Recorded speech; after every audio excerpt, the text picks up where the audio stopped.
Essays by Thomas Troward. Number 4. Desire as the Motive Power. Misapprehension. There are certain Oriental schools of thought, together with various Western offshoots from them, which are entirely founded on the principle of annihilating all desire. Reach that point at which you have no wish for anything, and you will find yourself free, is the sum and substance of their teaching. And in support of this, they put forward a great deal of very specious argument, which is all the more likely to entangle the unwary, because it contains a recognition of many of the profoundest truths of nature. But we must bear in mind that it is possible to have a very deep knowledge of psychological facts, and at the same time to vitiate the results of our knowledge by an entirely wrong assumption in regard to the law which binds these facts together in the universal system. And the injurious results of misapprehension upon such a vital question are so radical and far-reaching that we cannot too forcibly urge the necessity of clearly and understanding the true nature of the point of issue. Stripped of all accessories and embellishment, the question resolves itself unto this: which shall we choose for our portion, life or death? There can be no accommodating between the two, and whichever we select as our guiding principle must produce results of a kind proper to itself. The whole of this momentous question turns on the place that we assign to desire in our system of thought. Is it the tree of life in the midst of the garden of the soul? Or is it the upas tree creating a wilderness of death all around? This is the issue on which we have to form a judgment, and this judgment must color all the perception of life and determine the entire range of possibilities. A living death. Let us, then, try to picture to ourselves the ideal proposed by the system to which I have alluded, a man who has succeeded in entirely eliminating all desire. To him all things must be alike. The good and the evil must be as one, for nothing has any longer the power to raise any desire in him. He has no longer any feeling which will prompt him to say, "Well, this is good, therefore I choose it. That is evil, therefore I reject it." For all choice implies the perception of something more desirable in what is chosen than in what is rejected, and consequently the existence of that feeling of desire which has been entirely eliminated from the ideal we are contemplating. Then, if the perception of all that makes one thing preferable to another has been obliterated, there can be no motive for any sort of action whatever. Endue a being who has thus extinguished his faculty of desire with the power to create a universe, and he has no motive for employing it.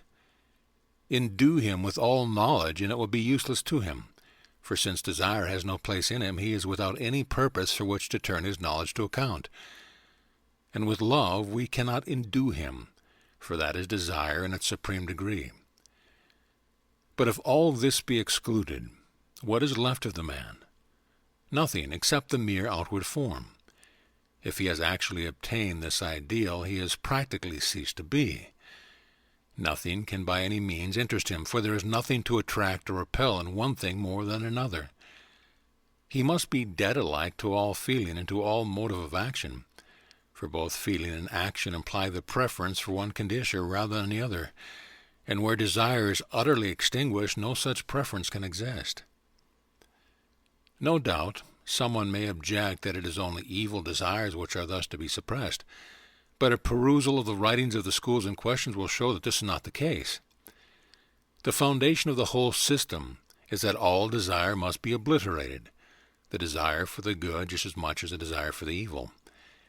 The good is as much illusion as the evil, and until we have reached absolute indifference to both, we have not attained freedom. When we have utterly crushed out all desire, we are free.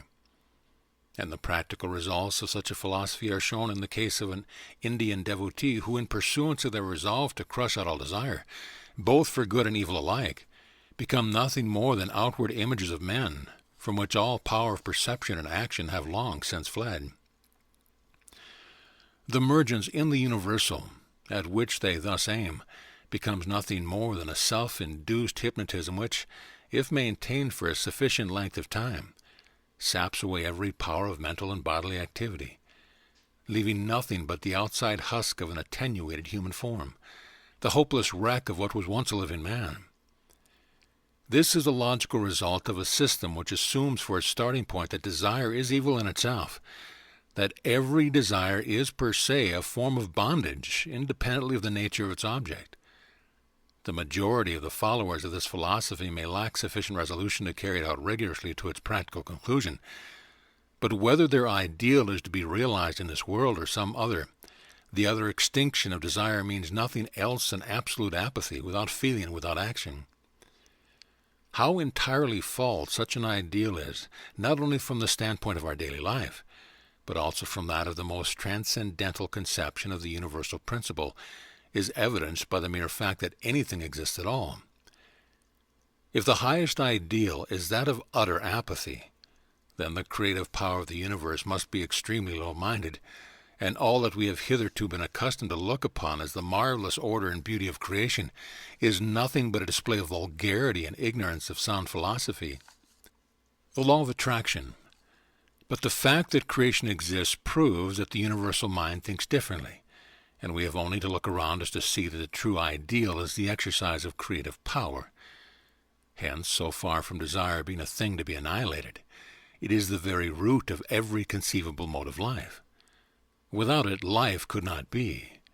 Every form of expression implies a selection of all that goes to make up the form, and the passing by of whatever is not required for that purpose, hence a desire for that which is selected in preference to what is laid aside. And this selective desire is none other than the universal law of attraction. Whether this law acts as the chemical affinity of apparently unconscious atoms or in the instinctive, if unreasoned, attractions of the vegetable and animal world, it is still the principle of selective affinity, and it continues to be the same when it passes on into the higher kingdoms which are ruled by reason and conscious purpose. The modes of activity in each of these kingdoms are dictated by the nature of the kingdom, but the activity itself always results from the preference of a certain subject for a certain object to the exclusion of all others, and all actions consist in the reciprocal movement of the two towards each other in obedience to the law of their affinity. When this takes place in the kingdom of conscious individuality, the affinities exhibit themselves as mental action, but the principle of selection prevails without exception throughout the universe. In the conscious mind, this attraction towards its affinity becomes desire, the desire to create some condition of things better than that now existing. Our want of knowledge may cause us to make mistakes as to what this better thing really is, and so in seeking to carry out a desire, we may give it a wrong direction. But the fault is not in the desire itself, but in our mistaken notion what it requires for its satisfaction. Hence, unrest and dissatisfaction until its true affinity is found.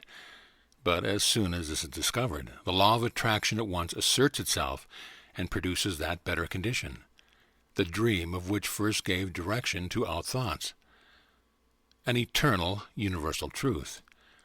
Thus it is eternally true that desire is the cause of all feeling, of all action, in other words, of all life. The whole liveliness of life consists in receiving or in radiating forth the vibrations produced by the law of attraction, and in the kingdom of the mind these vibrations necessarily become conscious outreachings of the mind in the direction in which it feels attraction. That is to say, they become desires. Desire is therefore the mind seeking to manifest itself in some form which as yet exists only in its thought. It is the principle of creation, whether the thing created be a world or a wooden spoon. Both have their origin in a desire to bring something into existence which does not yet exist. Whatever may be the scale on which we exercise our creative ability, the motive power must always be desire. Desire is the force behind all things. It is the moving principle of the universe and the innermost center of all life. Hence, to take the negation of desire for our primal principle is to endeavor to stamp out life itself.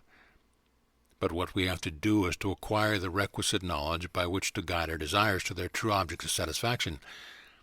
To do this is the whole end of knowledge, and any knowledge applied otherwise is only a partial knowledge which, having failed in its purpose, is nothing but ignorance. Desire is thus the sum total of the liveliness of life, for it is that in which all movement originates, whether on the physical level or the spiritual. In a word, desire is the creative power, and must be carefully guarded, trained, and directed accordingly. But thus to seek to develop it to the highest perfection is the very opposite of trying to kill it outright. And desire has fulfillment for its correlative. The desire and its fulfillment are bound together as cause and effect. And when we realize the law of their sequence, we shall be more than ever impressed with the supreme importance of desire as the great center of life. End of essay.